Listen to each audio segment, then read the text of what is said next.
Hello and welcome to The Book Thing. My name is Mark and today I'm giving you an update on the banned book reading and what I plan to do about ACOTAR 2.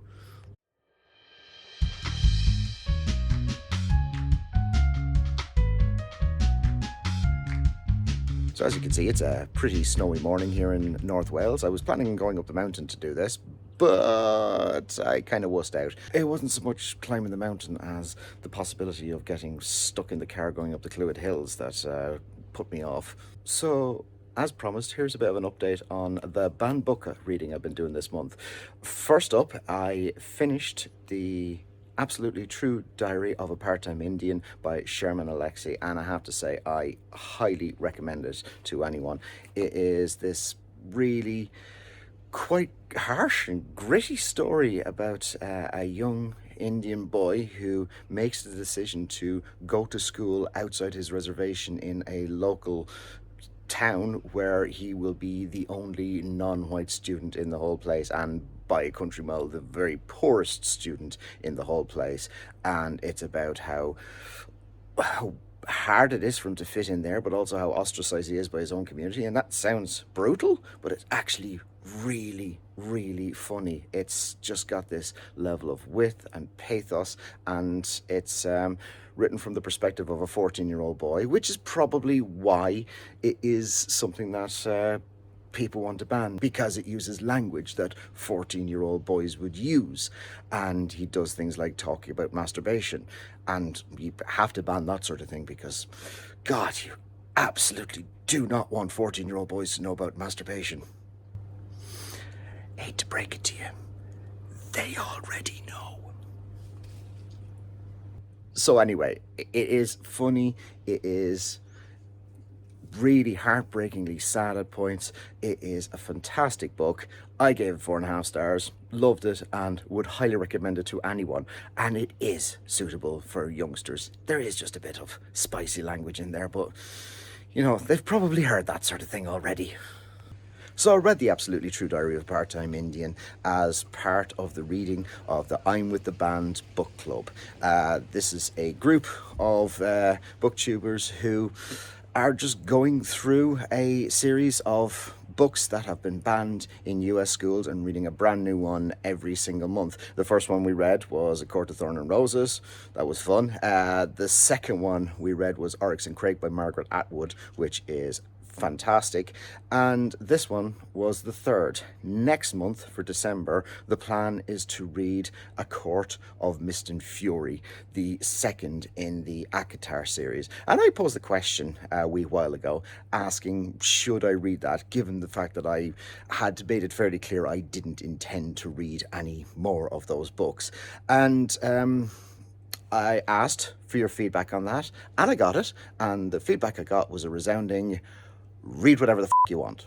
Now that's actually brilliant for me, because it means I don't feel any pressure one way or the other. I don't feel like there's people who are just watching this because they like to see me moan about books that I didn't like. But on the flip side, I don't feel like people are thinking, wow, you made a commitment not to read it, so you definitely shouldn't read it. So yeah, I now just go and make the decision myself. And I have made a decision, and there are two things that have contributed to that decision.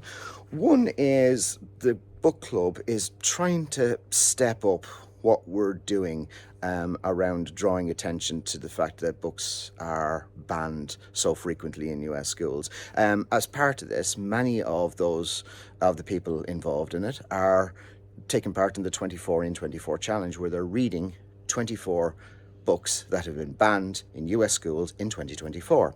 Now, I have read about 19 of the books that have been banned. Here's the thing. I'm not taking part in the challenge. That is just my normal reading list. I've gone back through it, and 19 of the books that I've read this year have been banned in US schools. And I'm not going out of my way to read anything particularly subversive. So the fact that it is so pervasive, that really does need drawing attention to. Now, the second thing that convinced me was one of the comments that I had in the last video. I had a lot of great arguments from both sides in the comments in the last video, but this one stood out to me. It was from Parry Pixie, and the comment was, book one is the worst. The books just got better to me. Akawar is my favorite, though. I don't know who this dude is or why he doesn't want to keep reading the series, but read it.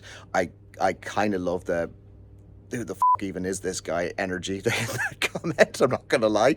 But it wasn't so much that, it was after I'd responded to her. I do try and respond to all of the comments that people leave for me. I don't always succeed, so sometimes it does slip between the cracks, but I do my best to try and respond to everyone, because I do appreciate all of the effort that people go into to write some generally really, really lovely stuff to me. But after I'd thanked her for responding, it was the next comment that really stood out to me, and I'm just going to read part of it. It definitely gets better. I used to be an avid reader until I had children and got too busy. It's been about 12 years since I sat down to read any book. This series sucked me back into reading non-stop and sparked something in me where I don't want to stop. I'm on the last book read now, and I'm already making a list of what I will immediately dive into when this series ends. And that is the bloody point about why you shouldn't ban books in schools, because you don't know what the gateway is for someone to start reading again. We can all relate to that. Any of us who are parents can really relate to the finding time to do it after you've had kids, and then something that sparks you getting back into it. Similarly, we can all think back on something that we read when we were young, which I think back to when I was 13, 14, and I was reading books like Stephen King, Silence of the Lambs, The Exorcist. Are those books age appropriate? Absolutely fucking not. But that was kind of part of the appeal. It was the whole subversiveness to it that made me really want to keep reading, and it still helped spark my love of books. You can't ban books from schools, and quite frankly, kids will self-select as to what's appropriate for their age or not. I'm a father as well, and I know what my kids will choose. Now, if I want to make a decision that maybe something that they are thinking about reading mightn't be appropriate, then I can make that decision as a parent. I shouldn't, as a parent, then make that decision for everybody else's kids as well. So, because of that, I am actually going to read A Court of Mist and Fury in December. Yet again, I'm going to say, it is not a book that is intended for a 46-year-old man, so I probably won't like it very much. But by the sounds of things, it's where the series starts to improve, so who the hell knows? Anyway, I just wanted to give you that quick update. I want to thank all my recent subscribers and comments.